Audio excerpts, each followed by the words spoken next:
I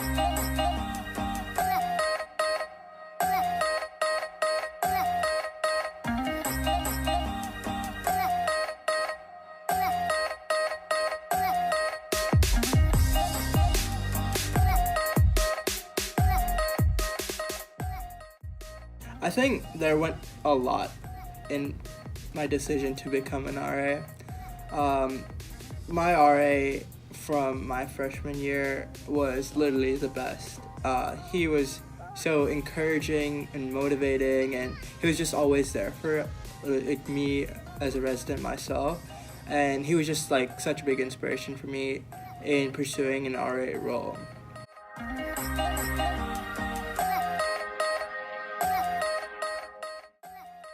Going from resident to RA, it's not as scary as it may sound. You do go from like being a resident to a leadership role. And I think the hardest part is to remember that yes, you could be friends with residents, but you are an RA, and that's why you are on the floor. You were placed on the floor so that you can be an RA, and that's number one. So I feel like it's the process of switching over from, being a friend to an RA is the hardest part about the transition.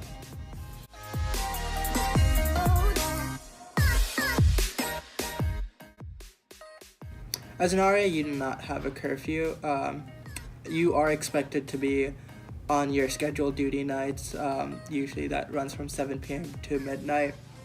And your responsibilities can differ between sitting at the desk or working as a secondary, doing rounds and making sure the community and the buildings are safe and everything's going well.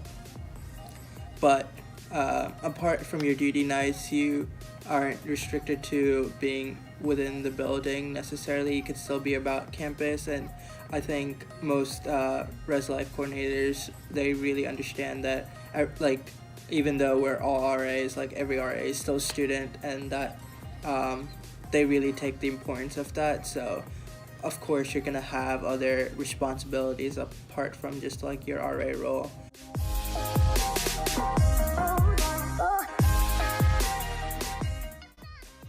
As an RA, that's like your number one job, to build community. And it can be challenging, especially with whatever group of residents that you get, but you just have to play to your audience, basically. I do small things like events.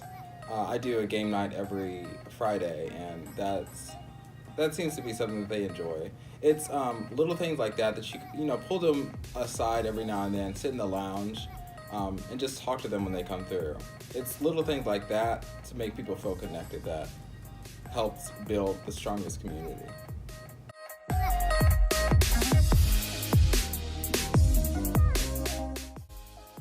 Every month we have community meetings, which are essentially floor meetings just to check in with your community and see how everyone's doing, and you go through some activities and stuff. So I typically like to do those on Sunday nights, and then I go through the week by doing various things. So like I'll sit at the desk for a couple hours. Apart from that, I also work at one duty night per week. So my duty nights are usually Sunday nights too, which means I either sit at the desk from 7 to 12 or I'm on midnight/10 o'clock rounds, which is exactly what it seems. Rounds are you're paired with a duty partner in which you are walking the hallways of your residence halls, making sure that everything is clear. You do bathroom checks to make sure everyone's safe and no one's passed out or anything like that. Again, it's just to ensure that your entire community as a residence hall is being as safe and responsible, and you want to ensure their safety.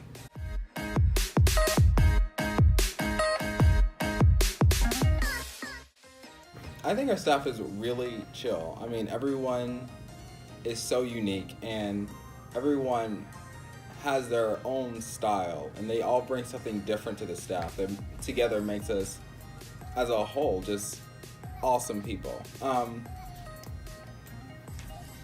And each RA has like something that they specialize in, I guess.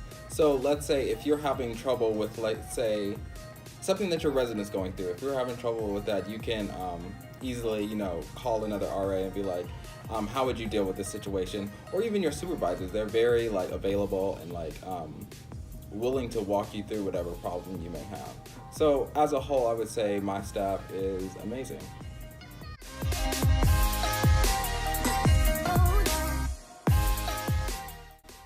I think one of the most important things when going into deciding if you want to be an RA is how committed you can be, being honest with yourself.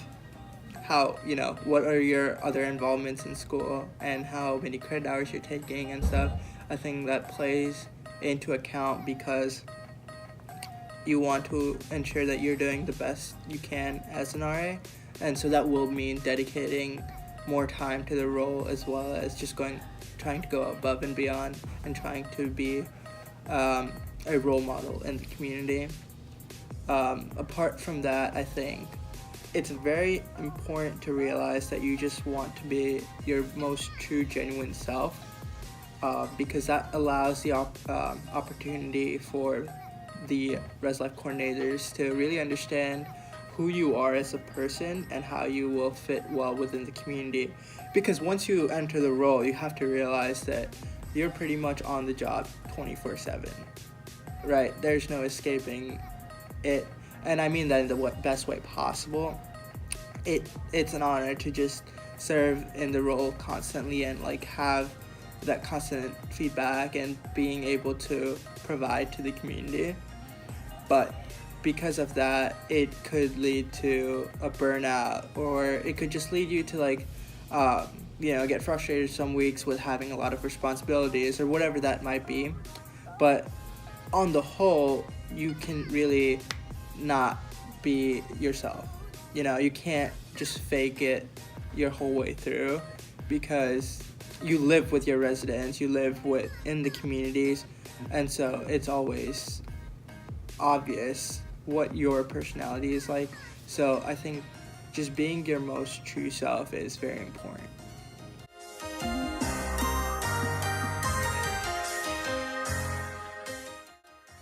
I think that when people think about being an RA, they expect to like have this massive role as like this role model or like being this huge like person in someone's lives. And yeah, that can be a thing, but like I feel like the most memorable and the most like satisfying moments that you get are the little things that you teach like your residents. For example, when like I had a resident come on the first day and had to ask me how to do laundry. It's small things like that, and that's something they're gonna remember for the rest of their life, So it's like small things like that that like really that they'll take with them for the rest of their life. And it's just you are helping them become adults is really what is the most magical part of it.